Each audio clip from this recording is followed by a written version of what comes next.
नमस्ते, प्रगतीज किचनमध्ये तुमचं खूप खूप स्वागत आहे। आज आपण कुठल्याही प्रकारची रेसिपी करणार नाही आहोत। आज मी तुम्हाला एक छान अगदी सोपे ट्रिक सांगणार आहे। आपण दिवाळीच्या निमित्ताने खूप काही पदार्थ तळण्याची करतो। करंजा, शंकरपाळ्या, चकल्या, भरपूर पदार्थ आपण अशा कढाईमध्ये तळतो। तळल्यानंतर आपल्या कढई अशी खूप तेलकट होऊन जाते, जशी माझी झालेली आहे। बघा, मी तुम्हाला खास व्हिडिओ दाखवण्याकरता ही कढई राहू दिलेली होती, घासाची ठेवलेली आहे मी। तर अशा प्रकारे आपल्या कढया ह्या एकदम तेलाने भरून जातात। हे बघा, अशा प्रकारे एक तर आधीच आपण एवढे सगळे पदार्थ बनवतो, चकली, करंजी, शंकरपाळ्या, तेलकट पदार्थ खूप बनवतो आणि त्या पदार्थ बनवल्यानंतर भरपूर भांडे निघतात। आपण ते भांडे घासतो सुद्धा, पण सगळ्यात शेवटी उरते ती ही कढई। सगळे भांडे आपण तर घासतोच, पण सगळ्यात शेवटी ही कढई बघून आपल्याला जास्त राग येतो की ही कढई इतकी तेलकट असते की ती घासायला खूप कंटाळा येतो आणि पण ती कढई घासावी तर लागतेच। आणि जोर लावून घासण्यापेक्षा तुम्हाला मी आज अगदी सोपी ट्रिक सांगणार आहे की बिलकुल जोर न लावता तुम्ही कढई कशी साफ करणार। तुमचं एकही तेलाचा कण याच्यावरती कढईवर राहणार नाही। तुमची कढई एकदम अगदी साफ, स्वच्छ, चमकदार दिसेल। तर आता आपण बघूया की ही कढई कशी साफ करायची। सगळ्यात पहिले काय करायचं, आपली कढई पूर्णपणे आपल्याला थंडगार करून घ्यायची, किंवा गरम पण चालेल, काही हरकत नाही। आता म्हणजे थंड झालेली आहे, तर मी काय करणार आहे, आता आपण गॅस चालू करायचा आणि गॅसवरती आपण कढई ठेवायची आहे आणि कढई आपल्याला चांगली तापू द्यायची आहे व्यवस्थित, म्हणजे 2-3 मिनटापर्यंत तिला अगदी छान गरम होऊ द्यायची आहे आपल्या कढईला। तर बघा, कढई मी छान गरम करून घेतली। आता आपण गॅस बंद करायचा आहे। पहिल्यांदा आपण पहिली कढई साफ करूया, मग दुसरी तुम्हाला मी साफ करून दाखवेन। आता आपल्याला काय करायचं आहे, हे बघा, अशा प्रकारे तारेची आपल्याला घासणी घ्यायची आहे, साबण लावायचा आहे आणि याला पहिले सायन्शीने अगदी पॅक पकडून ठेवायची आहे आणि आपल्याला गरम याच्यामध्ये तिला अगदी हळूवारपणे याला घासायची आहे। तुम्हाला थोडीशी घासणी गरम लागली तर तुम्ही दुसरी पण त्याच्यावरती घासणी अशी ठेवून आतमध्ये ही घासणी ठेवा आणि अगदी आरामात तुम्हाला हात चालवायचा आहे। बिलकुल काही जोर लावायची गरज नाही, आरामात सगळं तेल निघून जातं। तुम्हाला मी दाखवते, बिलकुल काहीच जोर लावत नाही आहे आणि अगदी सहजपणे ही कढई साफ करते। मी प्रत्येक वेळी कधी पण मी तळून काढते ना, तर हीच पद्धत वापरते। मी सगळ्यात शेवटी अशा प्रकारे कढई साफ करते, बिलकुल मला काही जोर लावायची गरज पडत नाही। पाठीमागचा भागसुद्धा तुम्ही असा साफ करायचा आहे। हे बघा, अगदी सहज निघतो आहे, काही मला जोर लावायची गरज पडत नाही आहे। बिलकुल मी व्हिडिओ स्किप करत नाही, तुमच्यासमोर तुम्हाला करून दाखवते। फक्त सायन्सी नीट पकडायची, कारण की ना तेलकट कढई असते ना, तर ती सरकू शकते आपल्या हातातून, त्याच्यामुळे हिला अशी किंवा असून तुम्ही सपोर्ट लावा असा आणि मग तुम्ही तिला घासा किंवा कपड्याने असं पकडून ठेवा आणि मग आपण हिला मी एकदम हळूवारपणे घासते। अशा प्रकारे आपण चारही कोपरे घासून घ्यायचे आपले। हे बघा, आणि ते आरामात दिसते, मी काहीच जोर लावत नाही।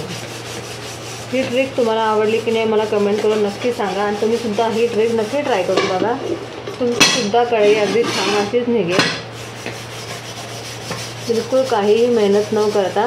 किंवा तुम्हाला मी अजून एक पद्धत पण सांगते, तुम्ही तळून करायच्या पहिले काय करा, कढईला ना ह्या मागच्या बाजूला अगदी भांड्यांचं साबण हातामध्ये घेऊन असं पूर्ण असं व्यवस्थित लेप लावून द्यायचं आहे आणि मग तुम्ही कढई गॅसवर तळून काढायला ठेवा। एकदा का कढईला आस लागली की तो साबण पूर्णपणे थंड होऊन जाईल, असं पूर्ण बसून जाईल त्या कढईच्या बाहेरच्या भागाला आणि तुम्ही किती पण तळून काढा आणि तळून काढल्यानंतर जेव्हा कढई थंड होईल, जेव्हा तुम्ही त्याला घासा, तर ती अगदी सहजपणे निघेल, त्याच्यावरती काहीच तेल राहणार नाही। ही पण एक सोपी पद्धत आहे, पण मी ती करण्यापेक्षा मी ही पद्धत मला बेटर वाटते, त्याच्यामुळे मी ही पद्धत करते। हे बघा, पूर्णपणे आता माझी कढई थोडी कोमट झाली म्हणून मी तिला हातात घेतली आहे, पूर्णपणे निघाली। मी काहीच जास्त जोर लावलेला नाही, अगदी आरामात मी कढई घासलेली आहे। आतमधला भागही तुम्ही अगदी आरामात तो साफ करू शकता।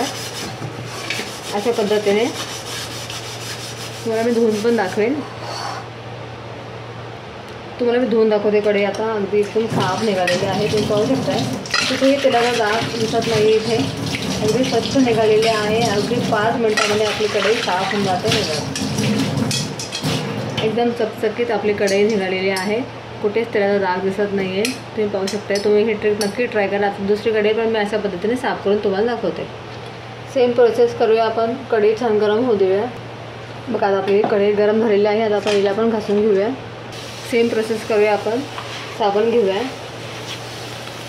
आणि थोडीशी वाफ येईल आपल्या हातावरती, त्याच्यामुळे मी डबल घासणी घेतलेली आहे, म्हणजे आपल्याला तडका लागू नये म्हणून। आपल्याला सायन्सी पॅक पकडायचे आहे व्हिडिओ दाखवल्याप्रमाणे करा तुम्ही. पाठीमागचा भाग असा कुठला तरी टेका लावून हे बघा अगदी आरामात निघतो.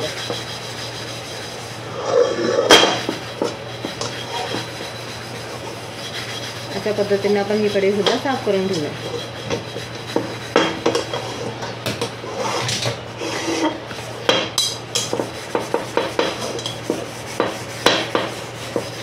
जेवढी तुम्ही जास्त गरम करणार तेवढी ती अगदी सहज निघेल.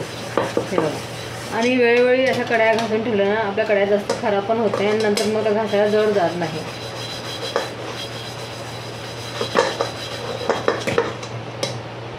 ही सुद्धा कढई आपण धुवून घेऊया व्यवस्थित.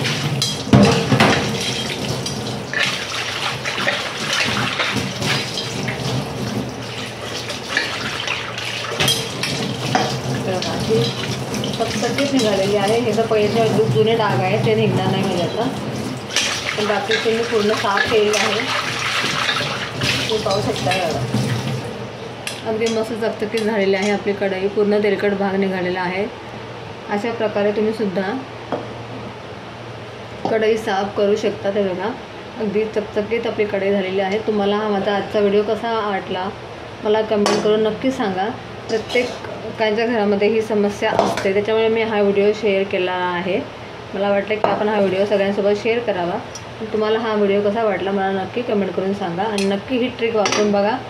आवडल्यास कमेंट्स करा आणि चॅनलला लाईक करा आणि जसं तसं शेअर करा, म्हणजे संपूर्ण आपल्या बायांना ह्या ट्रिक कळतील की कढई कशी घासायची. जास्त तेलकट झाल्यावरती बिलकुल कंटाळा येणार नाही, अगदी झटपट निघेल आणि अगदी स्वच्छ निघेल. तर व्हिडिओ आवडल्यास नक्की लाईक करा, शेअर करा आणि सबस्क्राईब करा. बाय.